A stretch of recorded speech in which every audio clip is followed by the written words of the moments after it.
Now we can move on to question 2. So question 2 is worth 2 marks. So we're not going to spend more than a couple of minutes again answering this one because it's simply not worth it. We've got much bigger questions coming up later on, but we're going to do this one now. So again, same deal. We're going to break down the question from line 7 to 17. Okay, so it's telling us again, where do I find the answer to this question? So just like before, I'm going to go back. I'm going to find line 7 to 17. So there's 5, 6, there's 7, and there's 15, there's 16, there's 17. So from there to there. Okay, as you can see, this one is a little more complicated because it's not a paragraph to paragraph. But again, people are still making mistakes, giving us bits from the wrong place. So it's worth doing that just to make sure. So let's go back to the question then. From lines 7 to 17, give 2 ways that the writer shows that Tess is tired and is not concentrating on managing the cart and horse. Okay, it tells me to give us 2 ways. Right, this is really important. It even gives us a little 1 and a 2. So what I'm looking for is 2 different phrases, 2 different bits of evidence from the text. People are getting this muddled up with paper 2 and giving me 1 quote and then the second thing here giving me an explanation. That's not what this is asking for. It's asking for 2 ways that the writer shows that Tess is tired. It tells us that we may use our own words or quotations from the text. I'm going to strongly advise you, as far as possible, to use quotations. The reason you should use quotations is because there's no chance of you misunderstanding and making an error. If you found the right quotation and you copy it down word for word, you're going to get the marks. Whereas if you try and paraphrase, there's a potential for you to change the meaning and actually end up getting nothing. So, as far as you can, try and stick to using quotations. So I'm looking for 2 quotations from lines 7 to 17. What are those quotations got to do? Well, they've got to show that Tess is tired and not concentrating on managing the cart and horse. So I'm going to go back to my block here, and just to remind myself as I read, I'm going to write down those things just to remind me. So I'm going to write tired and not concentrating. So now what I'm going to do is I'm going to read through again lines 7 to 17, and I'm going to highlight anything that I can find that I think answers that question, that shows that Tess is tired or not concentrating. So, with no longer a companion to distract her, Tess fell more deeply into reverie than ever, her back leaning against the hives. Okay, Tess is falling more deeply into a reverie. I'm going to highlight that because I know that reverie means kind of daydreaming. So if she's daydreaming, that shows that she's not really concentrating. Her back is leaning against the hives. Well, I know that when I'm knackered, I tend to lean against things. So perhaps that shows me then that Tess is leaning back on the hives. I don't even need to know what hives are. I can assume maybe they're beehives. Is she transporting beehives? I don't know, but I can guess, can't I? That I don't need to know what that word is. I need to know that she's leaning back against them.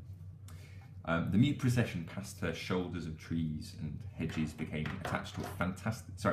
The mute procession past her shoulders of trees and hedges became attached to fantastic scenes outside reality, and the occasional heave of wind became a sigh of some immense sad soul, counterminous with the universe in space and with time and history. Then, examining the mesh of events of her own life, she seemed to see the vanity of her father's pride, the gentlemanly suitor awaiting herself in her mother's fancy, to see him as a grimacing personage, laughing at her poverty and a shrouded knightly ancestry. Everything grew more and more extravagant. She no longer knew how time passed. Now, all of this bit kind of suggests to me that she's falling asleep. She's examining the mesh of her own life. I potentially would highlight that as a possibility, because if she's examining the mesh of her own life, maybe she's not concentrating on what she should be doing. Then this bit here, we've got a long list of stuff that she's thinking about, but I'd struggle to pick a quote out of there that's going to actively say that she's tired or she's not concentrating.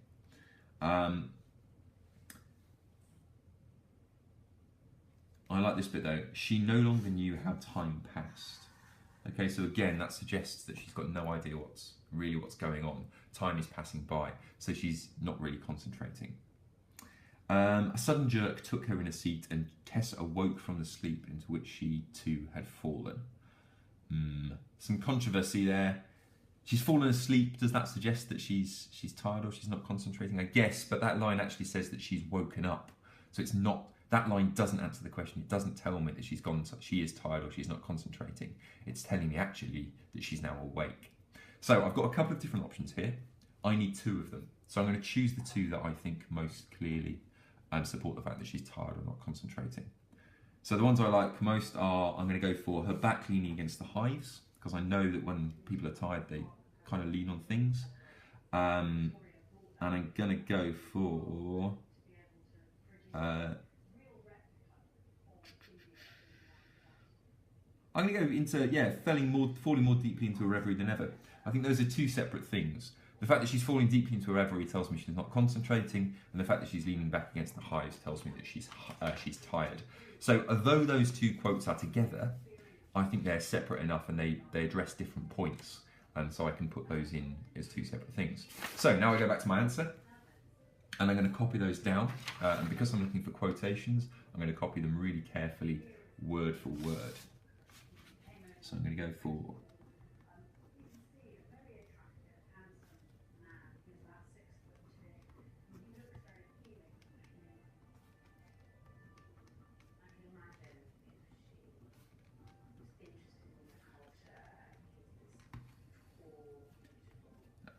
Okay, so that's my first one, fell more deeply into my reverie than ever. Yep, I'm happy that that's accurately copied. And then my second point, not an explanation, but a separate quote that shows that she's tired or not concentrating. I'm going to say, her back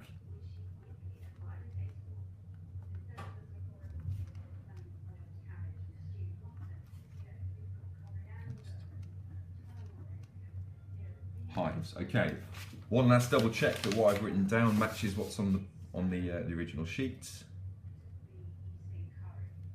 Yep.